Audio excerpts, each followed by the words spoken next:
श्री स्वामी समर्थ. आपल्या सर्वांचे माझ्या या यूट्यूब चॅनलवर अगदी मनापासून स्वागत. स्वामी महाराजांच्या कृपेने आपल्या सर्व इच्छा मनोकामना पूर्ण होत येणारा प्रत्येक दिवस हा आपल्यासाठी सुखाचा, समाधानाचा आणि आनंदाचा जाओ ही स्वामींचरणी प्रार्थना करते आणि आपल्या आजच्या या व्हिडिओला सुरुवात करते. आज आहे 13 नोव्हेंबर आणि आज आपण सोमवती अमावस्या साजरी करणार आहोत. सोमवारी येणाऱ्या अमावस्येला सोमवती अमावस्या असं म्हटलं जातं. सर्व अमावस्या जरी शुभ असल्या तरी सोमवारी आणि शनिवारी येणारी अमावस्या ही विशेष असते आणि या दिवशी आपण केलेल्या सेवा उपाय याचं आपल्याला दुप्पट फळ प्राप्त होतं. तसेच या सोमवती अमावस्येच्या दिवशी गंगेमध्ये स्नान करून दानधर्म केल्यानं आपल्याला अधिक पुण्यप्राप्ती होते. तर आज आपण या व्हिडिओमध्ये या सोमवती अमावस्येला आईनं आपल्या मुलांवरून एक वस्तू ओवाळून घराबाहेर फेकायची आहे. आता ही कोणती वस्तू घराबाहेर फेकायची आहे हे आपण ह्या व्हिडिओमध्ये जाणून घेणार आहोत.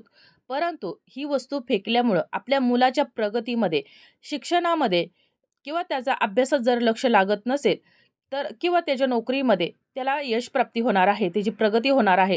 त्याच्या कोणत्याही कामामध्ये ज्या अडचणी येत असतील तर त्या सर्व दूर होणार आहे. त्याच्यावरची सर्व संकट दूर होण्यास मदत होणार आहे.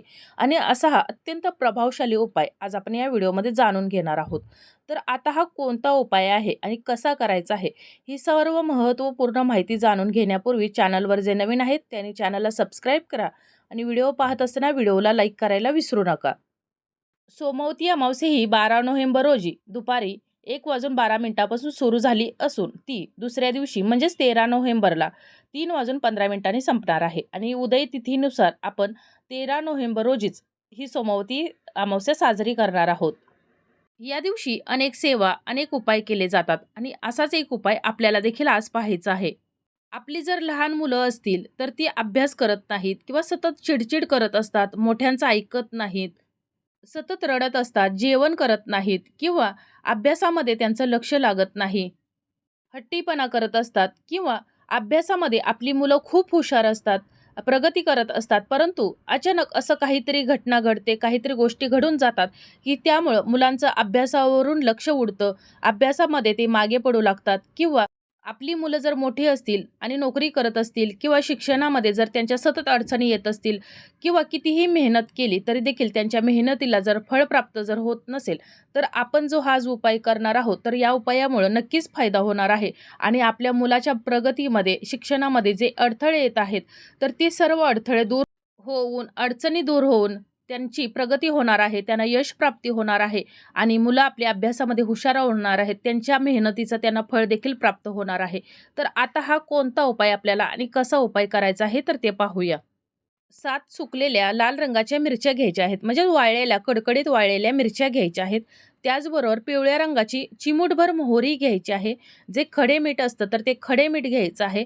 त्याच्याबरोबर 2 लवंगा घ्यायचे आहेत आणि थोडेसे काळे तीळ घ्यायचे आहेत. आता यापैकी तुमच्याकडे जर एखादी वस्तू नसेल, म्हणजेच जर तुमच्याकडे जर लाल रंगाच्या सुकलेल्या मिरच्या नसतील, तरी देखील तुम्ही जी मिरची पावडर जी आपल्या घरामध्ये उपलब्ध असते, तर ती मिरची पावडर देखील अगदी चमच्याभर घेतली तरी देखील चालू शकते. तर आता हे सर्व आपल्याला एका पेपरवरती घ्यायचं आहे आणि हे सर्व पेपरवरती ठेवायचं आहे. म्हणजेच लाल रंगाच्या ज्या सुकलेल्या 7 मिरच्या आहेत, 2 लवंग आहेत, जे खडं मीठ घेतलेलं आहे ते मीठ आणि जी मोहरी घेतलेली आहे पिवळ्या रंगाची ती, तर या सर्व वस्तू आपल्याला एका पेपरवरती ठेवायच्या आहेत. आता यापैकी जर तुमच्याकडे खडे मीठ जरी नसेल तरी देखील तुम्ही बारीक मीठ घेतलं तरी देखील चालू शकतं.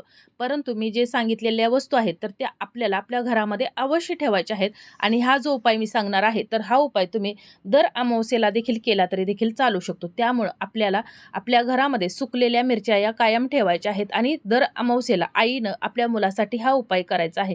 असं नाही की हा सोमवती अमावस्येलाच करायचा आहे. तर तुम्ही कोणत्याही अमावस्येला हा उपाय केला तरी देखील चालू शकतो. पण सोमवती अमावस्येला केला तर याचा प्रभाव तुम्हाला लवकर दिसून येईल. तर अशा प्रकारे मी ज्या या वस्तू सांगितलेल्या आहेत तर त्या सर्व वस्तू आपल्याला घ्यायच्या आहेत आणि या घेऊन आपल्या मुलाला एका पाटावरती त्याचं पूर्व दिशेकडे तोंड असेल अशा पद्धतीनं त्याला बसवायचं आहे किंवा खुर्चीवरती आपण बसवलं तरी देखील चालू शकतं. आणि हा उपाय आपल्याला संध्याकाळी करायचा आहे 12च्या अगोदर. तर हे बसवल्यानंतर हे ज्या वस्तू घेतलेल्या आहेत, जे लाल मिरच्या असेल, मीठ असेल, मोहरी असेल, लवंग आहेत आणि हे जे काळे तीळ सांगितलेले आहेत, तर ह्या सर्व वस्तू घ्यायच्या आहेत या पेपरमध्ये आणि आईनं आपली एक ओंजळ बनवायची आहे आणि या ओंजळीमध्ये हे सर्व घ्यायचं आहे. म्हणजेच हा पेपर ओंजळीमध्ये घ्यायचा आहे आणि आपल्या मुलाच्या डोक्यापासून पायापर्यंत हे 7 वेळा उतरवायचा आहे. हा जो उतारा आपण केलेला आहे तो. तर हा उतरवायचा आहे. हा उतरवत असताना आपल्या मुलावरच्या सर्व इडापिडा टळू दे, सर्व संकट टळू दे, आपल्या मुलाच्या प्रगतीमध्ये येणारे सर्व अडथळे दूर होऊ दे, त्याला यश प्राप्ती होऊ दे, त्याचा अभ्यासात लक्ष लागू दे. अशा ज्या आपल्या समस्या असतील, अडचणी असतील, तर त्या सर्व आपल्याला मनातल्या मनात बोलायचं आहे आणि अशा प्रकारे आपल्याला 7 वेळा हे आपल्या मुलाच्या डोक्यापासून पायापर्यंत घड्याळ ज्याप्रमाणे फिरतं, घड्याळाच्या काट्याप्रमाणे आपल्याला हे फिरवायचं आहे.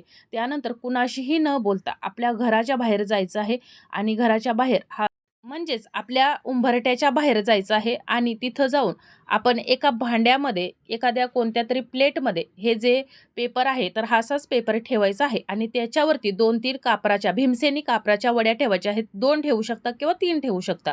तर त्या ठेवायच्या आहेत आणि हा जो पेपर आहे, तर त्याला आपण पेटवून द्यायचा आहे. जर समजा तुमच्याकडे जर चूल असेल, तर तुम्ही हे चुलीत देखील टाकून पेटवू शकता. पण प्रत्येक ठिकाणी चूल नसतेच. त्यामुळे तुम्ही हे पेपर एखाद्या भांड्यामध्ये किंवा एखाद्या पात्रामध्ये टाकून ठेवून तुम्ही हे पेटवून देऊ शकता आणि त्यानंतर ही जी राहिलेली राख आहे, तर ती तुम्ही जवळपासच्या घराच्या बाहेरच्या कोणत्याही कचऱ्याच्या डब्यामध्ये फेकून देऊ शकता. हे दुसऱ्या दिवशी टाकले तरी देखील चालू शकते. परंतु हा जो उतारा आहे आपल्या मुलावरून केलेला, तर तो आपल्याला लगेच पेटवून द्यायचा आहे. त्याचबरोबर आपल्या घरामध्ये जर समजा 2 मुलं असतील किंवा 3 मुलं असतील, तर सेम आपण हाच उपाय करायचा आहे. प्रत्येक मुलासाठी आपल्याला 7 मिरच्या, मोहरी, मीठ, काळे तीळ, लवंगा घ्यायच्या आहेत आणि अशाच प्रकारे आपल्याला हा उपाय करायचा आहे. आणि तुम्ही अशा प्रकारे ते जे घेतलेले साहित्य आहे, तर ते पेटवून द्यायचं आहे.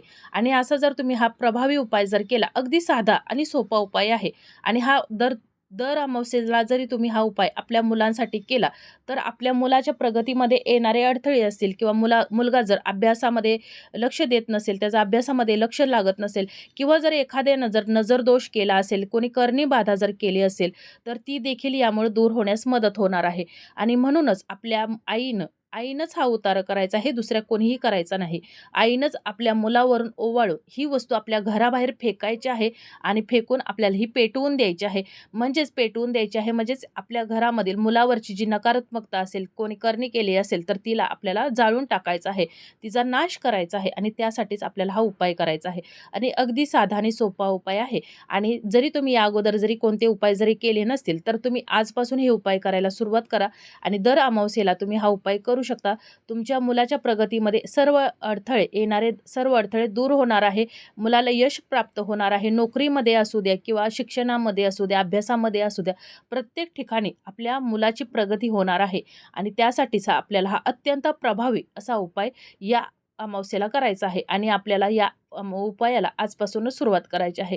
आणि आपल्या मुलांची प्रत्येक आईला, वडिलांना काळजी असते, चिंता असते आणि यामुळंच आपल्याला याचा नक्कीच फायदा मिळणार आहे.